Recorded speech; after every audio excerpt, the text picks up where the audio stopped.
Now, in my last video, I promised you a video about a camera with a unique sensor in it. And I asked you guys to guess on what camera it was. One person in the comment section guessed the correct brand. Now, it's the Panasonic LX2. Now, this camera has a unique 16:9 sensor in it, widescreen. They like the widescreen on the back. The rear screen is the same ratio as the sensor in it.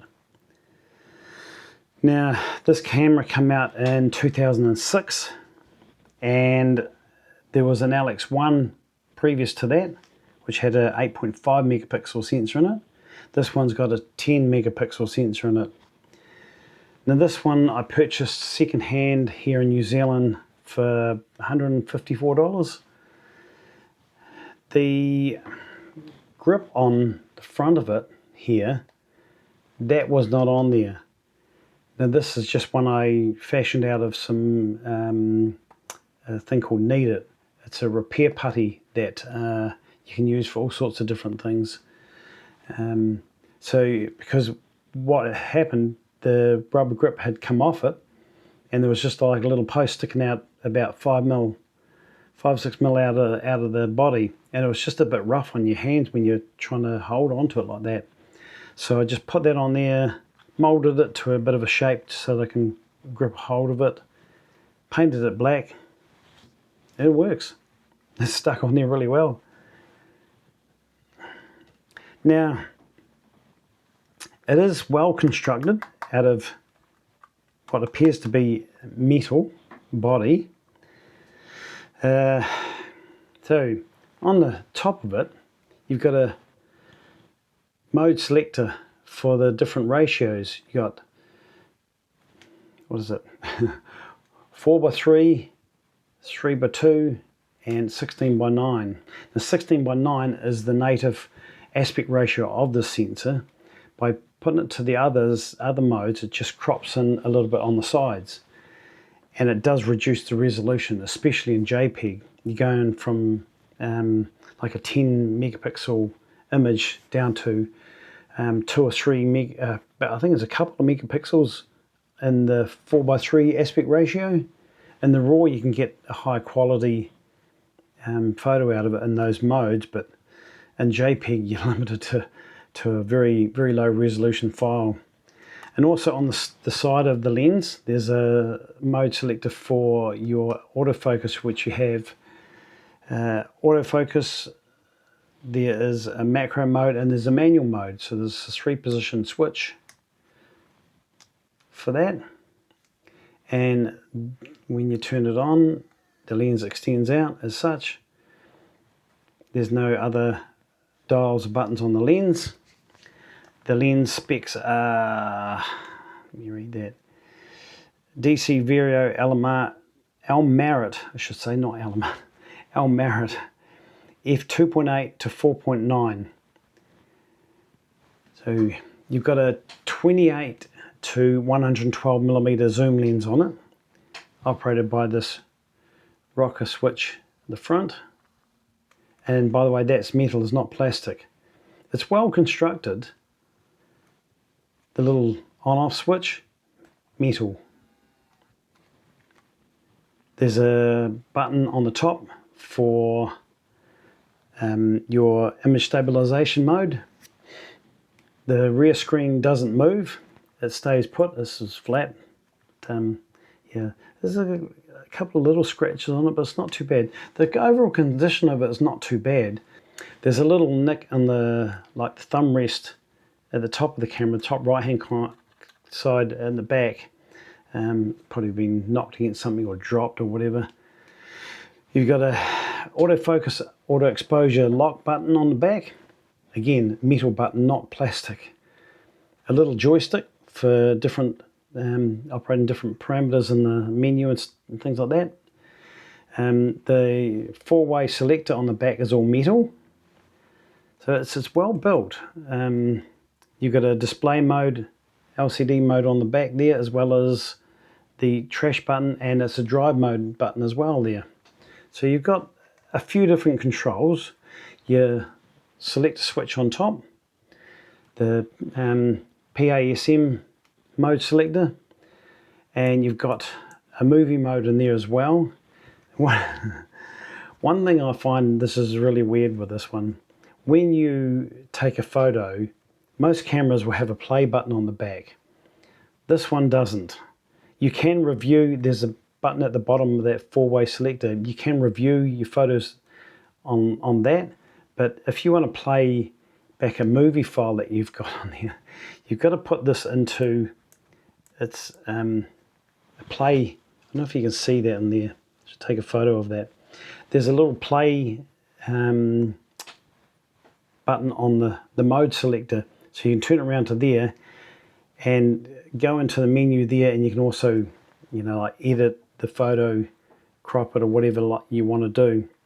Now, this is not going to do it when I want it to do it, but every now and again, when I turn it on, the lens won't extend, and there'll be a message up here that the mode dial selector is not in the correct position. I think this has had a fair bit of use, and sometimes it doesn't quite lock into the particular mode that you're in.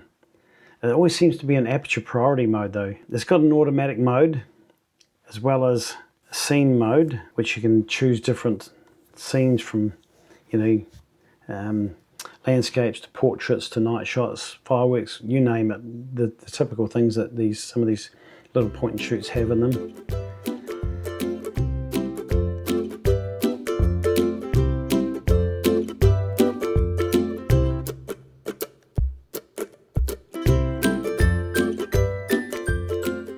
It's sometimes a bit slow to recognize your inputs on it, but that being it's nearly 20 years old, so 2006, and this is 2025 now, so you're looking at nearly 20-year-old camera, so it's not going to be really quick like modern cameras.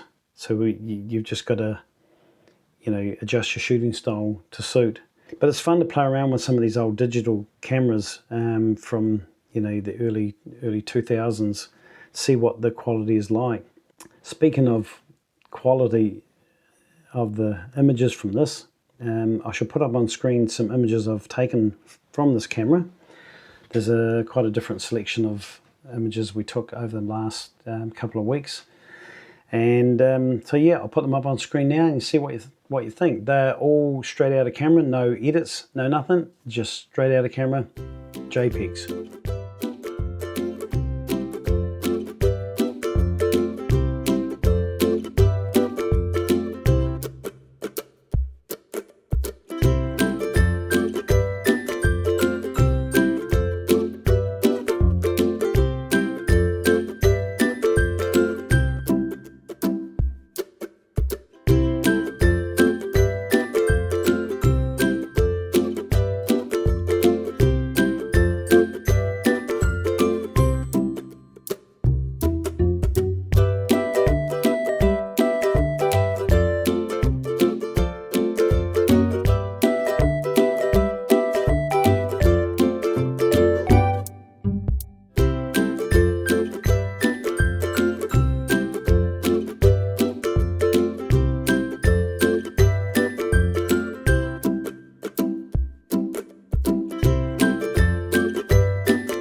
So another thing with this camera, it has a pop-up flash in it. It's not a very bright flash, but it does the job in certain circumstances. You can't angle it. It's just straight up and down. But hey, it's better than having no flash at all. And it does take a full-size SD card, not micro SD. So that's always good, because they're, normal SD cards are fairly easy to come by wherever you go. Now, you've just had a look at some photos. Now, I've done a couple of quick little videos outside in the backyard. I'll put them up on screen. Don't laugh too loud. The quality is not that great. It's only HD quality. But yeah, it looked pretty bad. I was just panning across the back of the yard, across the back of the house, and yeah, it didn't look very good at all. But I'll put that up on screen and you can have a little look.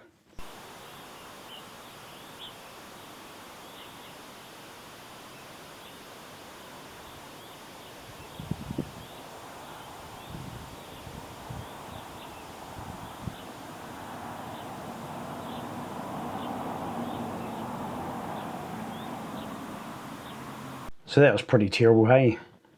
The video editor probably made it look a little bit better than it did, but it's still pretty terrible quality video. You wouldn't want to rely on that for any sort of memorable video shots of somebody having a birthday or whatever. But I suppose back in 2006 it was probably reasonable quality. But I don't know whether it's just the sensor aging or whatever. Now, another unique feature of this before I finish up, I just remembered the little joystick at the back. If I push and hold for a couple of seconds, it brings up a little menu across there, and you can go through different parameters, change the ISO, the JPEG size, the compression, the white balance, the metering mode, and AF points.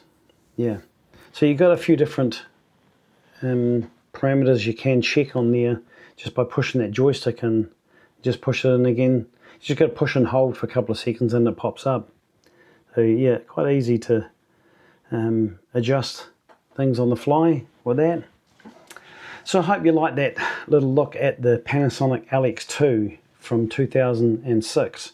Coming up next on the channel will be a little look into a Samsung NX20 from 2012. So with that, I'll leave you to it, and thank you all for watching, and we'll see you again next time. Bye bye.